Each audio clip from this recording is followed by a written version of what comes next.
Because I work at a high school, I've gotten used to the fact that words no longer mean what they once did because of the destruction of these children.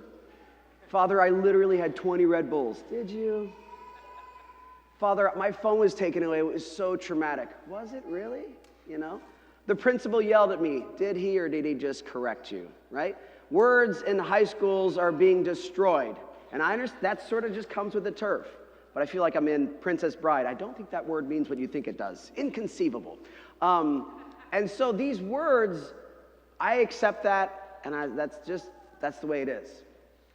And these words, in some ways, whatever. If kids want to use them this way and it's completely wrong, so be it. But there are other words that it does make a difference. There are other words that are being subverted. For instance, if I say the word pro-life, what does pro-life mean to you? Front row. That's your words for sitting up front. Pro-life. Be fruitful and multiply. Pro-life? Pro-life. I'm pro-life. Are you pro-life? Yes. Okay, what does it mean? For life. Very clever. I didn't think about that. I didn't think that, you would not, well, maybe you were answering truthfully. Yes, it does mean pro-life, but what does it mean, though, if you're for life? What does it mean to be pro-life? What does it mean to be pro-life? I'll ask it. Wow, tough one.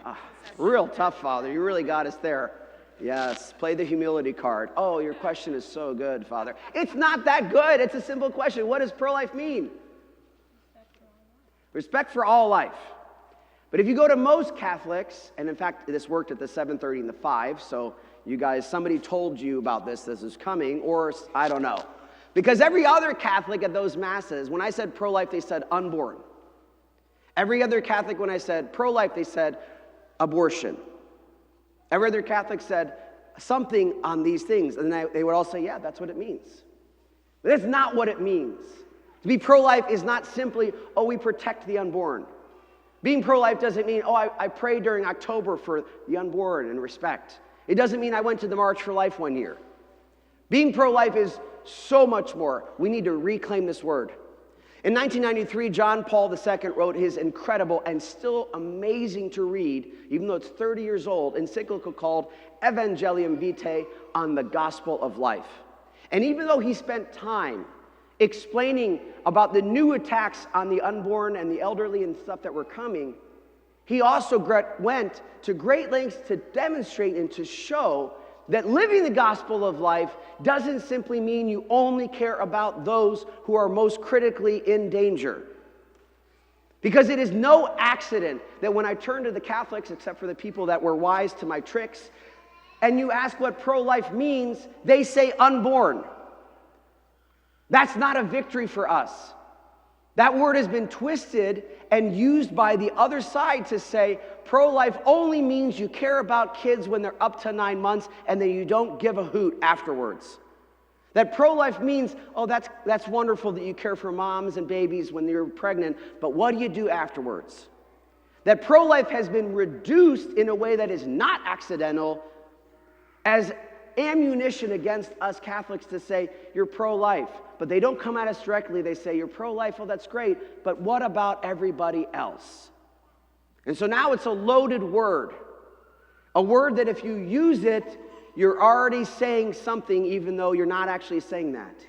Or maybe you believe it. But John Paul in the encyclical said, this is not what it means to live the gospel of life. It simply doesn't mean that we only care about the most critically in danger.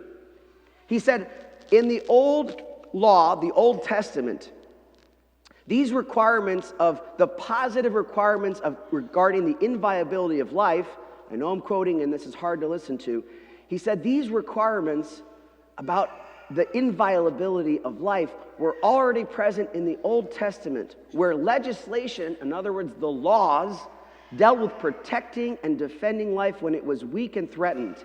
In the case of foreigners, widows, orphans, the sick, and the poor in general. In other words, The laws of the Old Testament, which we inherit from Leviticus 25 and are the basis for who we are, don't just cover those who are critically in danger.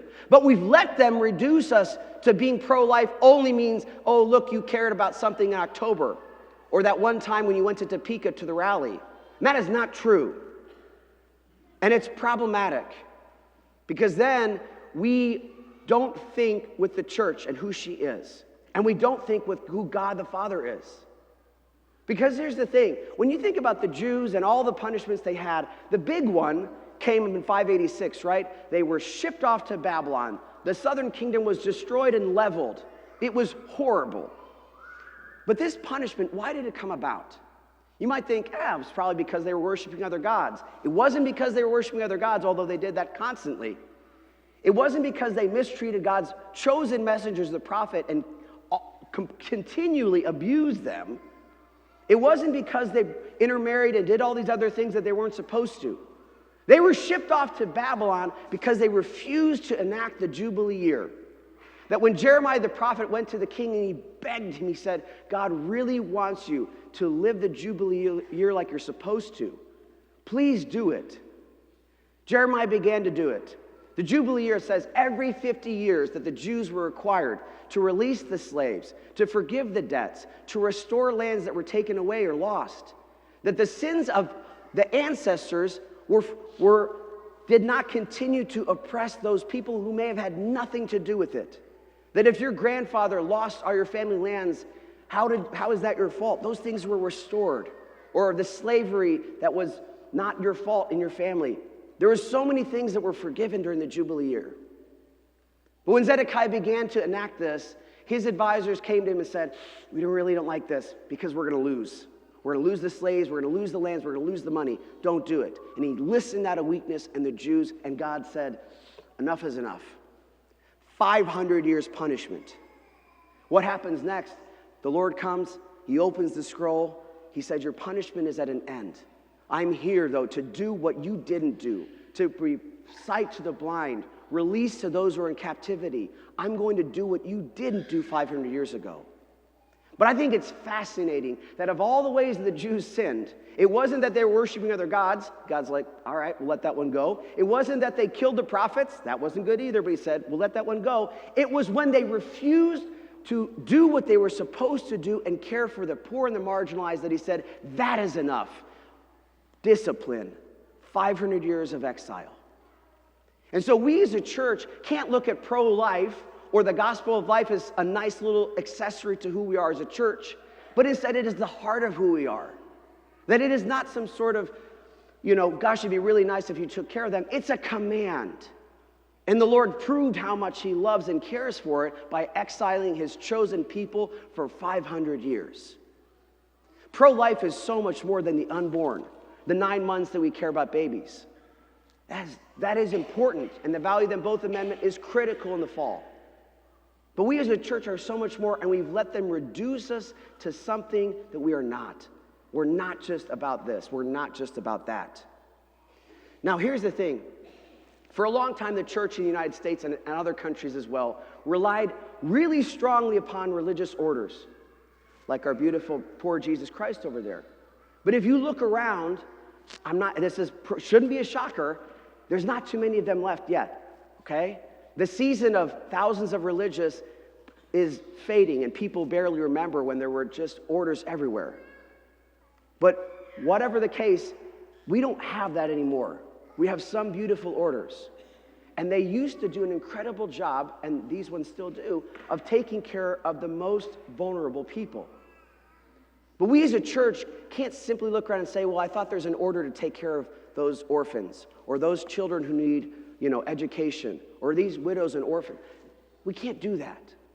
That season may come back. Maybe all of you are going to run off and join a convent. Probably not, especially the ones with like 6 kids up here. Probably not doing that anytime soon. We have to not look around and say, who's going to do this? It's us.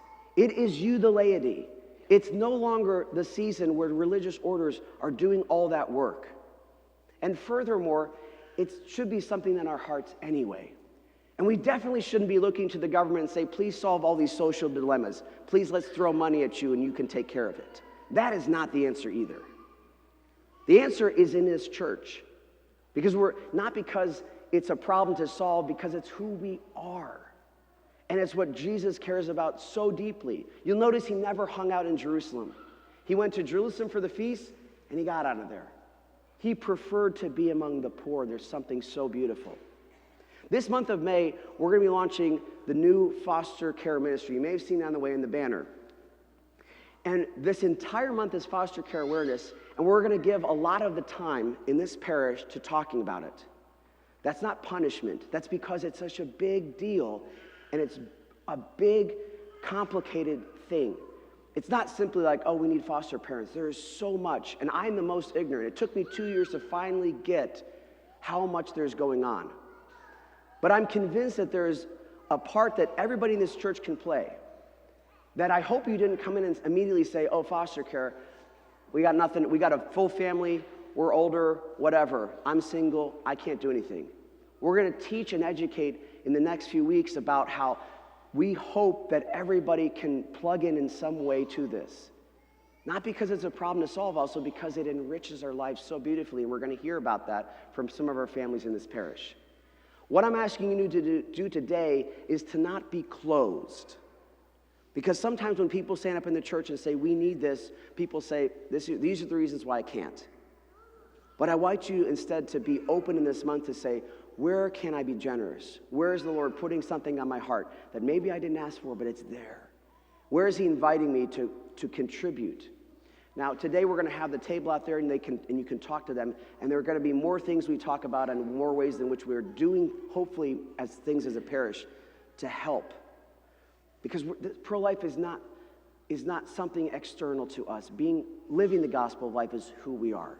So I ask you to be generous as a family and as an individual, and to not rule out and say, I can't help. There's going to be ways for everybody to help. But that requires an openness and a generosity of heart. So today I ask you, step one, there's no ask today other than as these weeks come along and we talk about these things, to not shut off or tune out or to be closed, but instead to listen and to hear and say, Lord, are you asking me?